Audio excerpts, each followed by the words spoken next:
Welcome, my friends.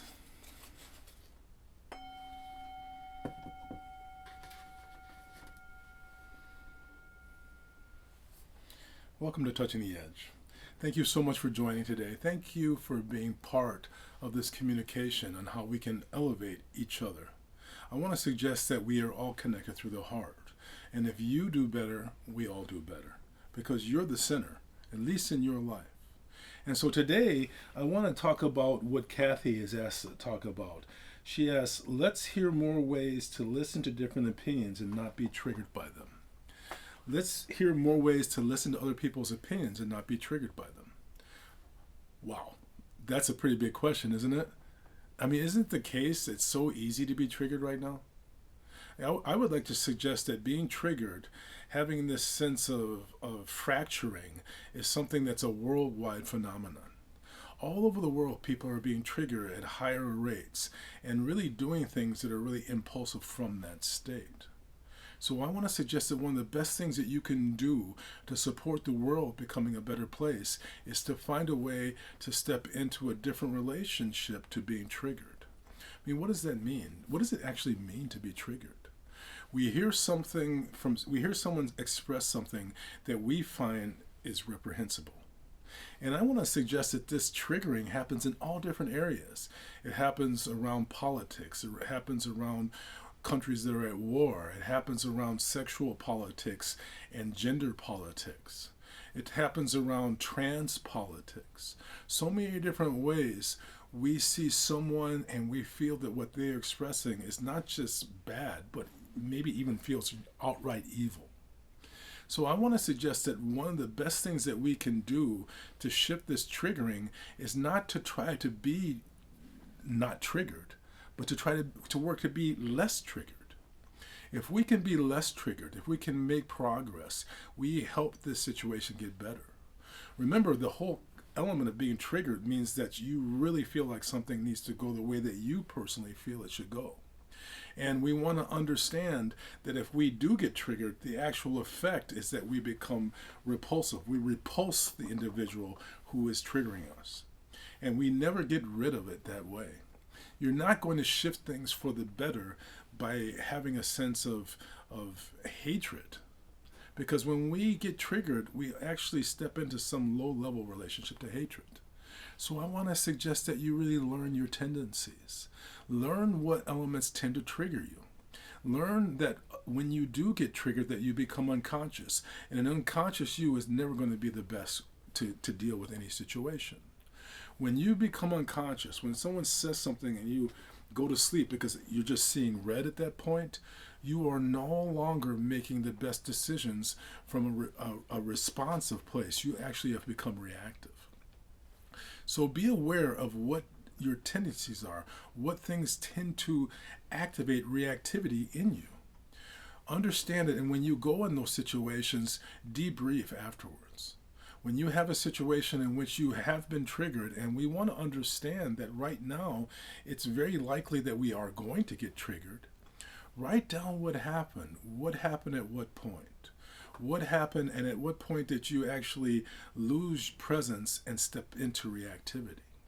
If you debrief with yourself, you can improve those situations and become less triggered, because that's the goal. Not to be not triggered, but to be less triggered. If we recognize that and find ways to stay conscious, remember that the person who's actually present, the person who's actually conscious, always has a higher degree of responsibility. Responsibility is the ability to respond. That means that we can take a look at things the way that they are and make the best decision in relationship to the situation. So write down what happened, understand when you began to lose your sense of presence, and work out a plan that you can do it differently in the future. Other ways, be aware of when you see that presence on the horizon. It's like driving a motorcycle. Well, first of all, I think that's funny because I don't drive a motorcycle, but I understand that the way to drive a motorcycle is to have your vision out ahead of yourself so that you can avoid challenges before they're right up on you. So when you see those tendencies, when you're talking to that uncle who has a tendency to project his political views, Understand that this is what tends to happen and begin to prepare yourself for it in advance. Have a glass of water. Be drinking water regularly. Activate the de-escalation template. As soon as you see it happening, slow your breathing down. Drop awareness into your lower abdomen, into the hara. Bring your awareness broad. When you tend to get triggered, you suddenly have tunnel vision with that person. Make sure you don't step into tunnel vision. Widen your awareness. Notice subtlety. When you are able to stay in contact with subtlety in the midst of intensity, you have self-mastery. When you're triggered, you are no longer the master of your own self. At that point, the person who is triggering you now has a string on you. Do you really want to have someone be in charge of your actions who does not mean good for you, at least in terms of your sense of perception in this? So slow your breathing down, drop awareness into your hara, notice subtlety, and bring awareness right into the center of the chest. I am. And keep saying that to yourself. I am. Be in that presence. Slow your breathing down, drop awareness into the hara, notice subtlety, and say that phrase, I am.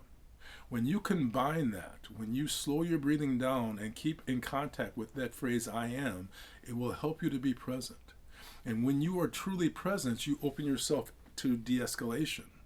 Remember, when you activate the de-escalation template, you open yourself to genius, which allows you to come up with solutions that you would never have ever thought of. And in that space, act from that intuition, not the impulse, not the anger or the rage, but the presence. And when you are present, you are going to make better choices. So, what do you feel? And we want to keep coming back to this. How do you stop yourself from being triggered, or at least making yourself more triggered or less triggered? Remember, if you improve, you succeed. That's all you got to do is get better. I'm going to ring the bell. I'm going to ask you to listen carefully. Here we go.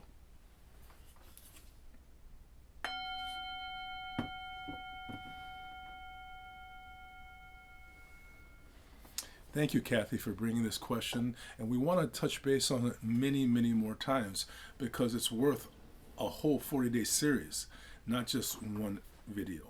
Let us know what you think. Please share these videos. Let other people know about them.